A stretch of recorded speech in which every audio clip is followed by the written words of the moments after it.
죽음에 대한 수용성을 높이는 것. 언제 찾아올지 모르는 죽음이지만 죽음이 인간의 삶과 늘 함께한다는 점을 받아들이고 이에 대해 스스로 대비해야 한다. JT 북글러 구독과 좋아요 버튼 꼭 눌러주세요. 웰빙은 익숙하지만 웰다잉은 생소하다. 죽음에 좋은 이런 수식어를 붙일 수 있을까? 그게 가능하다면 좋은 죽음이란 무엇일까? 안녕하세요. JT 북클럽입니다.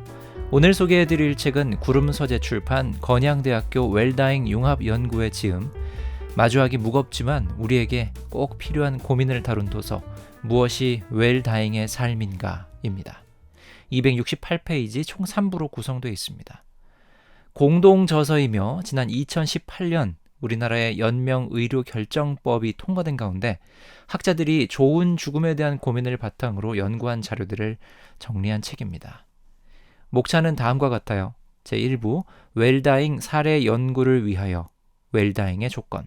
제2부 웰다잉 사례 연구 1 웰다잉에 부합하는 삶. 제3부 웰다잉 사례 연구 2 존엄한 죽음. 조금 무겁게 집어들게 됐던 책이지만 분명히 보석 같은 깨달음을 품고 있겠구나 이런 생각을 하면서 읽어 내려갔습니다. 주요 내용을 함께 나누겠습니다. 제1부에서는 좋은 죽음이란 무엇일까? 이 책을 전반적으로 이해하기 위한 큰 틀을 제시합니다. 우리가 맞이하는 좋은 죽음이라는 현실. 어떤 인간도 죽음을 극복할 수 없기에 인생의 마지막인 죽음이란 시나리오가 개인별로 문화별로 제각기 다르면서도 죽음이란 절대적 힘 앞에 모든 인간은 평등하다. 또 죽음 앞에서 우리가 할 수 있는 것은 그것을 어떻게 생각하고 받아들이고 준비하는가이다라고 오늘 떼며 얘기가 펼쳐집니다. 특히 사회적인 변화가 죽음에 대한 연구를 촉진하고 있으며 급속한 노령화 사회로 접근하는 우리나라 같은 사회에선 기대 수명이 증가함에 따라 고령화에 대한 인식과 복지 정책, 또 의료 정책, 그리고 죽음에 대한 정책이 더욱 강화되어야 한다고 저자들은 주장합니다. 최근에 증가하고 있는 고독사, 무연사 등 이런 죽음과 관련된 사회적 문제가 더욱 많은 사람들의 관심을 끌고 있기도 하죠. 하지만 이런 많은 관심에도 불구하고 아직 웰다잉, 좋은 죽음이란 희망사항일 뿐 모든 이들에게 적용될 수 있는 일반적 현실이 아니라고 진단합니다. 우리나라가 2015년 호스피스 완화 의료 또 임종 과정에 있는 환자의 연명 의료 결정에 대한 법률안이 통과되면서 2018년부터 웰다잉법, 연명 의료 결정법이 시행되고 있는데 이 부분에 대해서도 고통 증상을 완화하는 의료에 대해 윤리적이고 종교적이고 법적인 또 의학적인 문제 등을 지속적으로 논의하는 시대에 살고 있다라는 생각도 함께 해보게 합니다. 저를 포함해서 대부분이 그러하겠지만 우리 사람이란 죽음을 거부하고 멀리하려는 아주 강력한 태도를 지니고 살아갑니다. 그리고 이 죽음이란 단어 앞에서 무슨 말을 해야 할지 모르겠다며 문제를 회피하고 개입을 차단하는 쪽으로 사고를 몰고 가는 경향도 다분히 존재한다는 것이죠. 환자의 여러 증상을 완화시켜주는 놀라운 의료기술의 발달과 이로 인해 계속적으로 고통을 받아야 하는 환자, 이런 패러독스가 결국 끊임없이 죽음을 거부하는 우리의 태도에서 비롯된다라고 저자들은 설명합니다. 그렇기 때문에 죽음의 문제가 분명히 바뀌어야 한다며 오늘날 웰다잉에 대한 논의와 실천이 매우 중요한 우리의 현실이라고 짚어봅니다. 단순히 법적인 문제가 아니라 사회적 인식, 길어진 수명, 소규모 가족의 확대, 건강을 포함해 의료와 과학의 획기적인 발달, 포스트 모더니즘, 감성시대의 탈윤리화 등 모든 면에서 우리는 죽음을 재조명하고 그 속에서 좋은 죽음이란 현실을 새롭게 찾아 나가자고 제안합니다. 이어서 좋은 죽음을 규정하는 다양한 요인들에 대해 설명하는데 대표적으로 신체적인 고통, 또 심리적인 증상, 사회적 관계와 지원, 인간으로서의 존엄, 그리고 영적 실존적 믿음, 그리고 그 밖의 요인들에 대해서도 설명을 하고 있습니다. 먼저 고통에 대해 얘기를 해보자면 인간은 무엇보다 고통으로 벗어나는 걸 좋은 죽음의 기준으로 삼는다. 또 좋은 죽음을 다룬 논문들의 실증적인 연구들을 보면 환자의 85%, 가족의 90%가 그리고 전문 건강관리인의 83%가 좋은 죽음을 위해 고통의 통제가 필요하다고 답했다라는 내용을 인용합니다. 이런 현상은 호스피스나 중환자실에서 환자와 가족의 고통을 줄이는 것을 최우선으로 하는 운영 철학과도 일치한다고도 얘기합니다. 비록 고통의 완화가 좋은 죽음을 위한 전제 조건은 아닐지라도 고통 완화는 죽음을 준비하는 환자에게 가이드라인을 제시하고 여러 가지 치료나 교육을 하는데 중요한 조건이 됩니다. 이어지는 심리적 증상. 심리적인 측면 또한 죽음의 질에 가장 광범위하고 중요한 영향을 미치는데 대표적인 예로 죽어가는 이들의 3분의 1 이상이 우울 증세를 보입니다. 이는 일반적인 슬픔과는 분명히 구분해야 하는 것이며 좋은 죽음에 아주 부정적인 영향을 미치는 요소가 됩니다.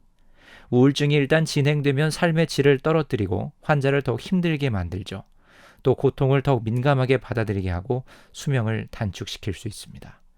더욱이 우울로 인한 부정적 사고와 실망감은 가족이나 사회와 관계를 악화시키고 더 많은 문제를 발생시키는 것으로 알려져 있습니다.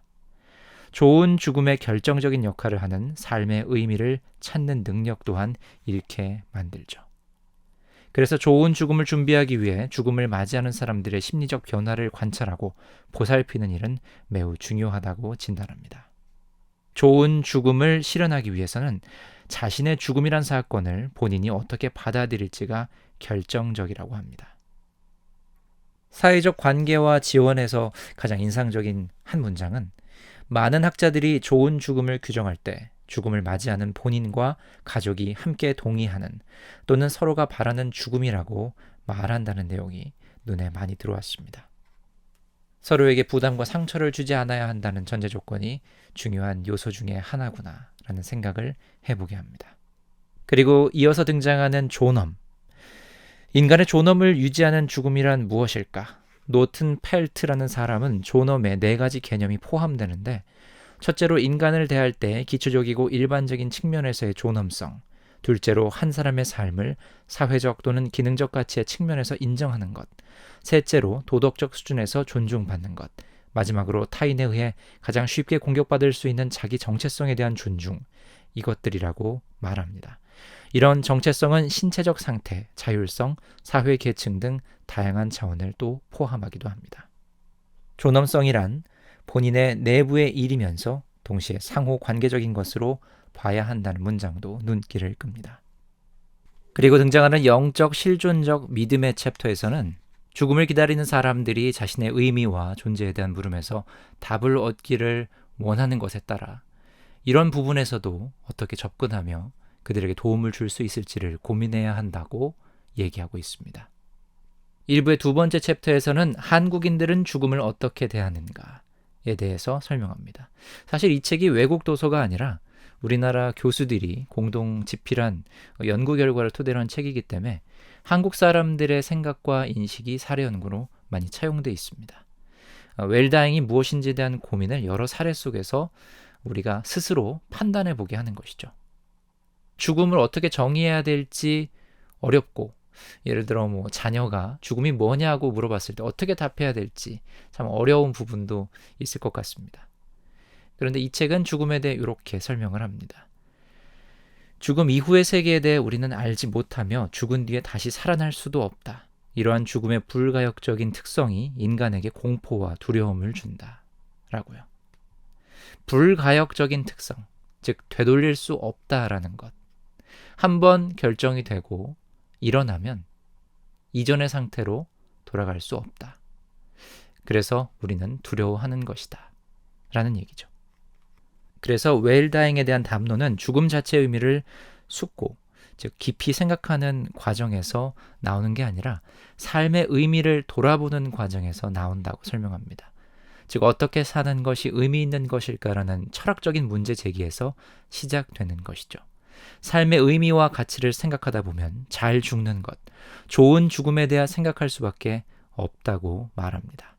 그래서 좋은 죽음의 의미를 묻는 것은 좋은 삶의 의미를 묻는 것과 같고 이런 의미의 기준, 그 가치관과 신념, 당대의 사회 문화적인 환경과 무관할 수 없는 이유도 덧붙입니다.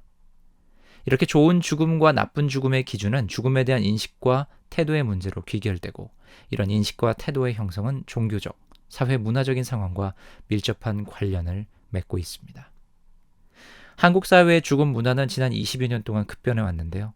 한국의 죽음 장소는 집에서 병원으로, 장례 문화는 매장에서 화장으로, 장례 장소는 집에서 장례식장으로 빠르게 바뀌었습니다. 우리나라의 유교 문화에서 화장은 부모를 2번 죽이는 불효로 여겨지며 가난한 사람, 무연고자들에게나 해당하는 장례로 인식되어 왔고, 한국인들은 집 밖에서 죽음을 객사라 부르며 매우 수치스러운 일로 여겼습니다. 불과 20여 년 전만 해도 집에서 죽어 땅에 묻히는 것을 바람직한 죽음으로 보았지만, 지금 이런 생각은 급격히 바뀌고 있습니다. 또한 전에 죽음이 선고되는 순간까지 치료를 계속해야 한다는 사회적인 분위기가 있었다면, 최근에는 이런 태도의 변화가 생기고 있죠. 예를 들어 자식이 임종을 앞둔 부모님을 마지막 순간까지 치료하는 것이 과연 효도일까? 의사가 말기암 환자가 죽음에 이를 때까지 항암 치료, CT 촬영, 심폐소생술을 계속해야 할까 등의 문제들이 새롭게 제기되고 있는 것 말입니다. 죽음을 둘러싼 이런 문제를 깊이 성찰하다 보면 결국 어떻게 사는 것이 의미 있는 삶인가라는 물음으로 귀결됩니다. 기존의 죽음에 대한 인식과 태도에서는 수용하기 힘들었던 존엄한 죽음, 품위 있는 죽음에 대한 담론이 확산되면서 2018년 2월 4일 마침내 연명의료결정법이 시행된 바 있습니다. 연명의료결정법의 핵심은 말기암 등으로 죽음에 임박한 환자가 무의미한 연명치료를 하는 걸 선택 또는 거부할 수 있는 권한을 법적으로 보장하는 겁니다. 이런 연명의료결정법의 시행과 함께 사전장례의향서, 유언장 작성, 엔딩노트 등에 대한 관심도 높아졌고, 한국인의 웰다잉 가이드라인이란 것도 등장했습니다. 그러면서 이 책의 일부 이후의 부분은 생전 장례식, 또 연명의료 중단, 그리고 죽음의 문화를 변화로 느끼게 해주는 통계 자료 등 다양한 것들을 소개하고 있습니다. 그리고 일부의 끝에는 어느 가장의 죽음에 대한 얘기를 덧붙여서 마무리를 짓고 있는데요. 저는 이 일부를 읽으면서 마지막에 이런 생각을 해보게 됐습니다. 웰다잉이 의식이 있을 때 당사자가 의지를 가지고 실천해야 하는 문제라면, 그럼 이런 고민은 언제부터가 적절한 것일까? 죽음의 순간을 맞이한 이후에는 본인이 더 이상 할 수 있는 것이 없습니다. 그러니 이 웰다잉이라는 개념 자체는 살아있을 때 내 의지로 고민하고 준비를 해야 한다는 것인데, 죽음을 생각하는 것 자체가 아직은 터부시되는 분위기가 있다면 쉽게 생각하고 떠올릴 수 없는 일일 수도 있겠다, 이런 생각도 해보게 됐습니다. 여러분이라면 이런 고민을 한다면 언제부터가 적절하다고 생각하시는지요? 이어지는 2부 웰다잉 사례 연구 첫 번째, 웰다잉에 부합하는 삶에는 6개의 사례가 등장합니다. 그중 첫 번째, 87세 한 할머니의 사례, 가장 긴 분량의 할애가 되어 있는데요. 이 할머니의 삶을 전반적으로 설명하고 그분이 죽음에 대해서 어떻게 받아들이고 계신지, 또 건강을 유지하고 질병을 치료하는 방식은 어떻게 선택하고 있는지, 경제적인 어려움은 어떻게 극복하고 있는지, 죽음에 대한 공포를 어떻게 극복하고 있는지, 또 외로움은 어떻게 다루고 있는지, 할머니와 대화하고 할머니의 삶을 관찰하면서 내린 정의와 결론들을 덧붙이고 있습니다. 그러면서 사례를 통해 본 웰다잉의 조건을 이렇게 정리해 줍니다. 첫째, 죽음에 대한 수용성을 높이는 것. 언제 찾아올지 모르는 죽음이지만 죽음이 인간의 삶과 늘 함께한다는 점을 받아들이고 이에 대해 스스로 대비해야 한다. 둘째, 고통스럽거나 추한 죽음을 맞지 않기 위해 꾸준히 건강관리를 해야 한다. 셋째, 경제적 어려움에서 벗어나 자신감 넘치는 생활을 하는 것이 중요하다. 넷째, 죽음의 공포로부터 자유로워지려고 노력을 해야 한다. 다섯 번째, 외로움의 공포로부터 벗어나기 위한 체계적인 생활관리가 필요하다. 이렇게 정리를 하고 있습니다. 이 할머님의 이야기는 모범 사례라고 이렇게 설명할 만큼, 그래서 첫 번째로 소개할 만큼 많은 사람들이 한번 읽어보고 참조해보면 좋겠다는 생각도 듭니다. 그런데 모든 사람이 정말 이 할머님의 사례처럼 긍정적으로 준비를 할 수는 없겠죠. 그래서 나의 상태와 나의 현재를 돌아보고 내가 할 수 있는 준비는 어디까지가 되겠구나 라는 그런 가이드라인을 생각해 보는 것도, 그리고 지금은 내가 이런 조건이 부족하지만 이후에 죽음을 향해 나아가는 삶 속에서 그 조건을 충족시키려면 어떻게 해야 할까 계획을 세워볼 수 있다면 그것 또한 유익한 일이 아닐까라는 생각도 해봤습니다.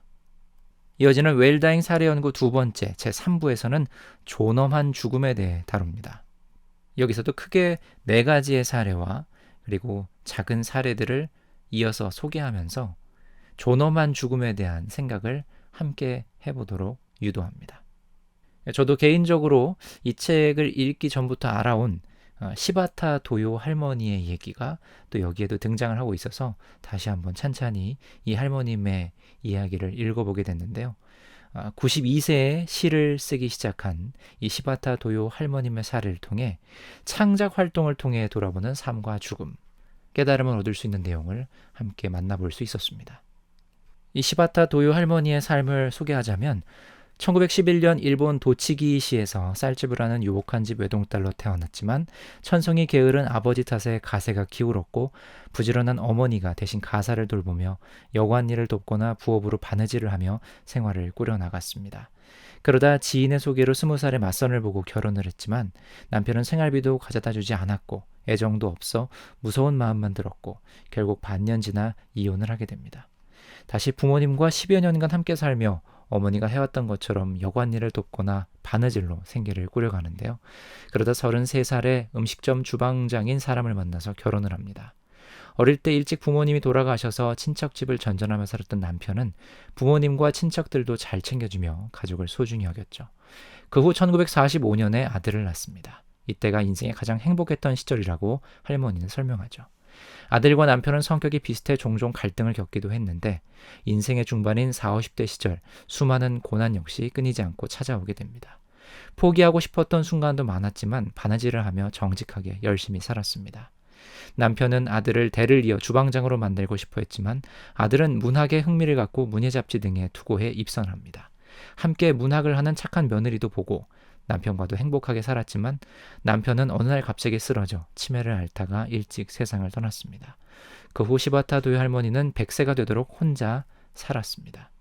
72세가 넘어 무용 선생님의 기모노를 25년 동안 바느질해온 인연으로 무용을 시작했고요. 70대라면 아직 젊다고 생각했기에 열심히 즐겁게 배웠습니다. 그러다 90세가 넘자 허리가 아파 무용을 할 수 없게 되어 낙담했고 그때 아들이 글쓰기를 권했습니다. 그렇게 시작한 글쓰기 하나로 시를 썼는데 그 시가 산케이 신문의 아침의 시에 입선합니다. 자신이 쓴 시를 사람들이 신문에서 읽고 감동하자 삶의 생기가 살아났고 스스로도 그 감동을 잊지 못해 계속 시를 쓰게 됐습니다. 밤에 침대에 누워있거나 TV를 보고 있다가도 시가 생각나면 연필로 메모를 해두었다가 매주 토요일 아들이 오면 보여주고 낭독하면서 몇 번이고 고쳐 써 완성했습니다. 그렇게 첫 시집 약해지지 마를 냅니다. 이 시집을 백수, 즉 99세 기념으로 만들었는데 150만 부 이상 팔리며 베스트셀러가 됩니다. 2011년 일본에서 대지진으로 수많은 사람들이 고통을 당했는데 재해를 당한 사람들을 위로하는 시도 있어 고난을 겪은 일본 국민에게 많은 위로와 용기를 줍니다. 많은 사람들이 시를 읽고 감동을 받았고 엽서와 편지를 보내 격려도 해주었습니다. 그 뒤 시집은 일본에서뿐 아니라 네덜란드, 대만, 우리나라에서도 번역돼 출판됐습니다. 이 시바타 도요 할머니의 시는 표현이 간결하고 누구나 이해하기 쉽습니다. 그러면서 뭉클한 감동도 주죠. 100년 인생의 희로애락이 녹아든 삶의 진솔한 경험에서 우러나온 글들이기 때문입니다. 90세가 넘어 시를 쓰기 시작하며 깨달은 것이라면 아무리 괴로운 일, 슬픈 일이 있어도 부모님과 남편, 아들, 며느리, 친척, 지인, 인연이 있는 많은 분들의 애정 덕분에 자신이 존재한다는 사실이라고 할머니는 설명합니다. 할머니의 시 두 편을 살짝 읽어드립니다. 시, 살아갈 힘 중에서 뺨을 어루만지는 바람, 친구에게 걸려온 안부 전화, 집까지 찾아와주는 사람들, 제각각 모두 나에게 살아갈 힘을 선물하네. 시 나에게 중에서 아무리 괴롭고 슬픈 일이 생겨도 언제까지 끙끙 앓고만 있으면 안 돼. 힘차게 수도꼭지를 비틀어 단숨에 눈물을 쏟아버려. 자, 새 찻잔에 커피를 마시자. 할머니의 시를 보면 관계를 소중히 여기는 삶의 태도, 그리고 긍정의 마음을 중요하게 여기는 의지를 엿볼 수가 있습니다. 그리고 우리는 정말 시도하기 쉽지 않은 인생의 황혼기에 새로운 도전을 거침없이 그리고 묵묵하게 이어가는 그 저돌적인 삶의 자세도 삶의 마지막을 향해 나아가는 모습은 어떠해야 할지 시사점을 준다는 생각이 듭니다. 그리고 책의 마지막은 안락사를 택한 데이비드 구달 박사, 존엄한 죽음을 택한 의사 폴 칼라니티의 이야기도 등장을 합니다. 정말 민감한 얘기라서 제가 유튜브를 통해서는 다루지는 않겠습니다. 그러나 읽어보면서 이 문제들을 앞으로 어떻게 다루어야 될지, 사회적 담론은 어떻게 진행돼야 할지, 그 안에서 나 개인은 어떻게 이 문제를 바라보고 정리할 수 있을지 생각해 볼 수 있기를 원합니다. 그리고 이 책의 마지막 6줄의 문장을 읽으며 이 리뷰의 대략을 마치려고 합니다. 이처럼 죽음을 주도적으로 결단하는 노인들의 상황을 보면 우리가 지향할 건전한 사회의 모습을 그려볼 수가 있습니다. 즉, 노인들이 무기력하고 가난하며 외롭게 살아가지 않도록 다양한 각도로 노인들이 빈곤에서 벗어나 매일 할 일이 있고 주변에 친밀하게 지내는 사람이 많은 사회체제를 만들도록 노력해야 하며 개인도 이 세 가지를 유념해 노후 생활을 준비해야 하겠습니다. 라는 문장입니다. 사회과학 또는 인문의료학, 이 책을 이렇게 분류할 수 있지 않을까 하는 생각이 듭니다. 누군가의 인생, 인간의 삶을 오랜 시간 관찰하고 대화하면서 가설을 세우고 이론을 검증하는 것, 분명히 시간이 많이 쌓여야 되는 일, 어려운 일일 겁니다. 그 수고로운 정수를 마주할 수 있다는 건 독자로서 감사한 일이라는 생각을 해봅니다. 죽음이라는 두려운 단어 앞에서 초연할 수 있는 존재가 과연 있을까 싶습니다. 그래서 고민거리로 삼고 싶어 하지 않는지도 모르겠습니다. 그러나 부정한다고 피할 수 없고 사람이라면 모두가 마주하게 되는 사건이죠. 책을 읽으면서 웰빙이라는 개념이 존재한다면 그 끝을 장식하는 단어 웰다잉도 함께 다뤄야 하는 것이 맞구나 하는 생각이 들었습니다. 아름다운 마무리를 꿈꾼다는 것은 오늘 내 인생에서 더 책임을 갖고 의미 있게 살 수 있다는 것, 그런 정의도 충분히 내려볼 수 있을 것 같습니다. 웰다잉, 여러분에게 좋은 죽음은 어떤 의미로 다가오시는지요? 여기까지 오늘 구름서재 출판 건양대학교 웰다잉 융합연구의 지음, 무엇이 웰다잉의 삶인가 리뷰를 마치겠습니다. 구독과 좋아요를 눌러주시면 JT 북클럽에 큰 힘이 됩니다. 알림 설정으로 방송 업로드 안내도 받아보실 수 있습니다. 다음 시간에 뵐게요.